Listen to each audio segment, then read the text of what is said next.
The nausea has stopped anyway. That's something. Mum said it stopped early for her too. I haven't had any movements yet. At least I don't think I have. Hard to tell, isn't it? Not like I've done this before. Mum said it's like a sort of fluttering. She says other things too. You're not eating enough.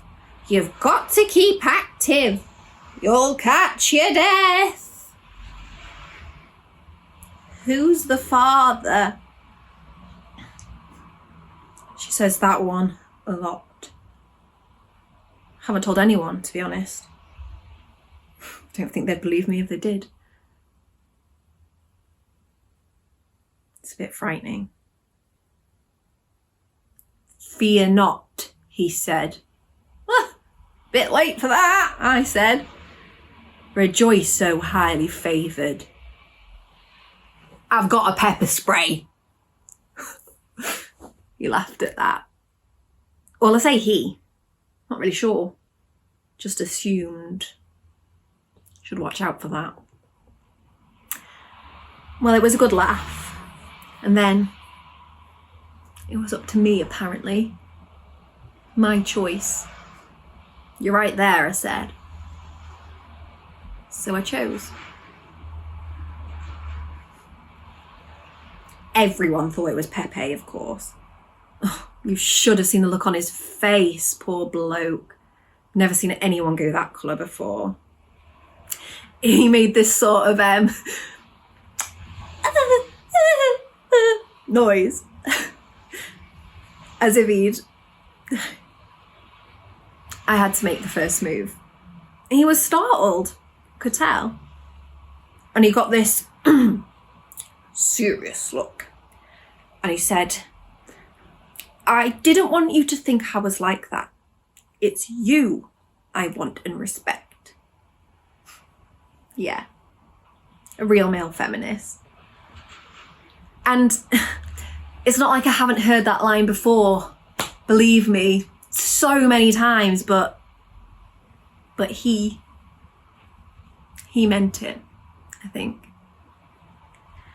And I know I'm making him sound like he's, I don't know, weak's not the right word, but he's not. He's just kind and fit. But that's not going to happen now. That's another thing Mum likes to tell me. Along with multiple suggestions, I get a paternity test. I wonder what that would show. Like the chromosomes and that. What if scientists got hold of his blood? Would it change the course of human history?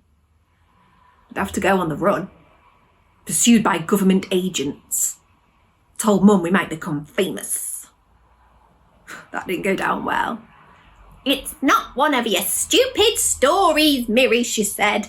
This is real life. Not one for the whimsies, Mum. I don't know. Doesn't seem real.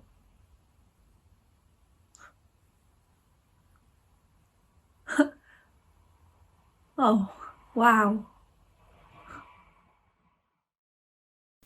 I know. Yes, someone has to be the father. Yes, I did go to school. No, I didn't give her a special kiss.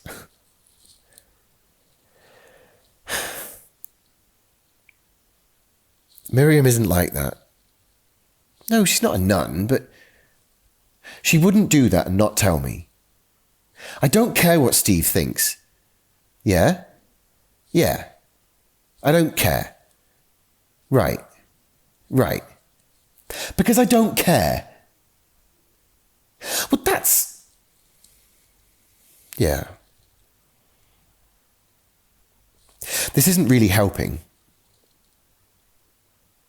Well, I was going to ask my friend for advice, but clearly... Yeah. All right, mate. I know you do. Get an early night, I suppose. See you, mate. Yeah, things will look better in the morning. Certainly couldn't look any worse. PEPE came round this morning. I hadn't expected that. He said, "You look fat," I said. "Oh, blooming," he said. We both laughed then because that is just the most... I mean, come on. Blooming. What is this? Jane Austen, right? Anyway, he looked terrible, like he hadn't slept for a week. "I had a dream," he said. And I was thinking, don't tell me you're pregnant too. But surprise, he wasn't. "Someone spoke to me," he said. "Oh yeah," I said. "About you," he said. "Okay." Said I wasn't to worry about, the pregnancy. Yeah, the pregnancy.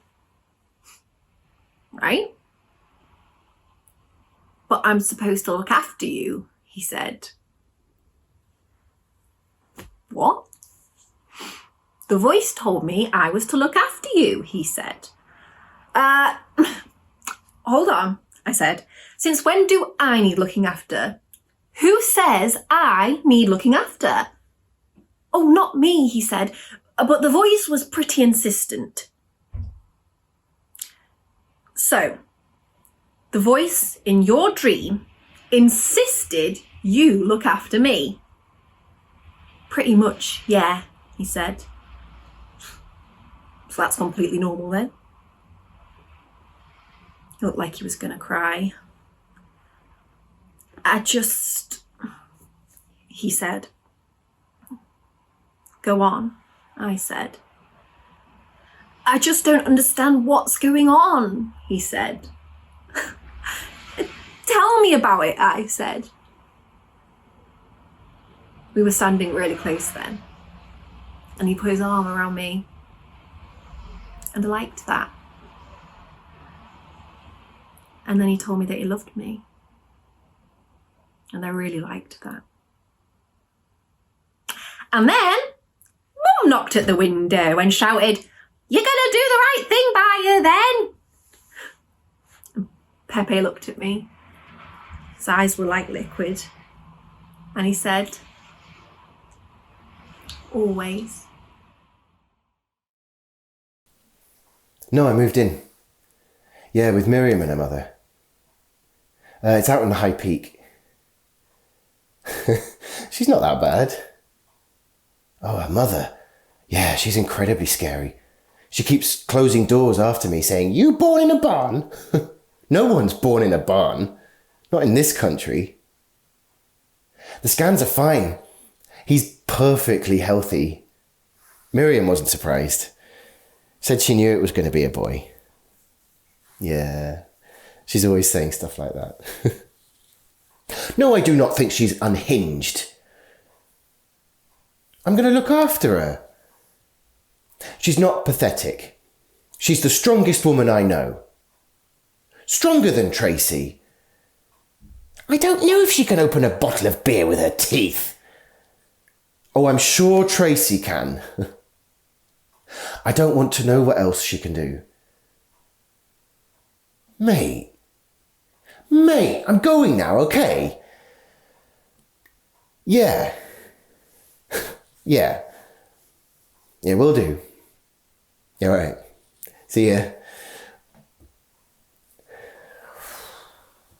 Good luck with Tracy, mate.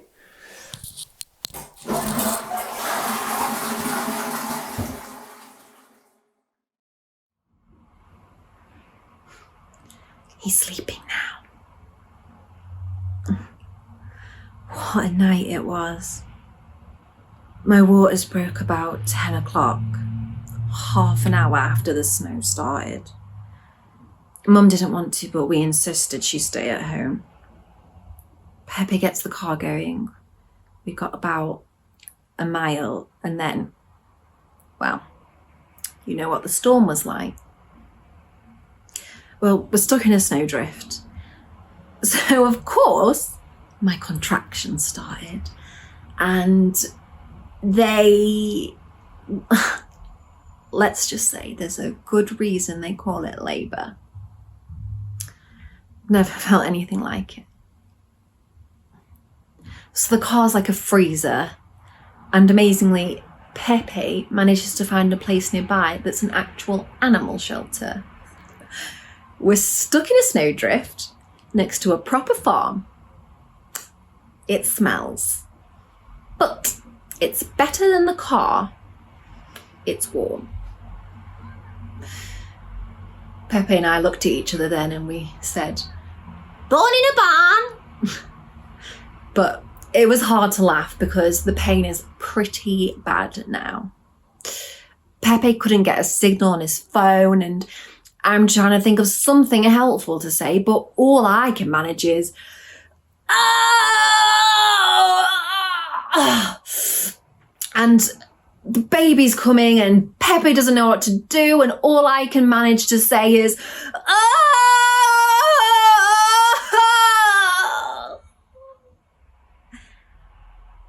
And then, it's all right. The baby's here. The ambulance found us then. Mum called them after she couldn't reach us. The farmer, well, he says he's a shepherd. He clears the road with his tractor. And here we are. Safe and sound at home. He's fine. The midwife said it was a miracle nothing bad happened. Irony alert. But I looked at him just now. It really isn't like anything else.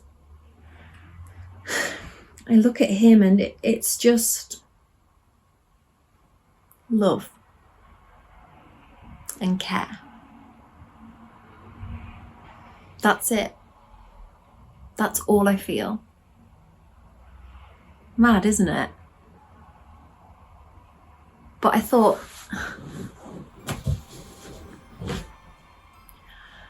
what if everyone in the world could feel exactly what I'm feeling right now? No, not that. The care.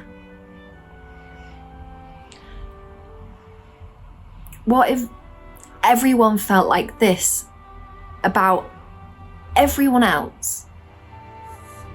What if the whole world wanted to protect each other? If that happened, we could handle anything, I reckon. It'd be the saving of us. If that could happen, if everyone could feel for each other what I feel about my boy, it'd be like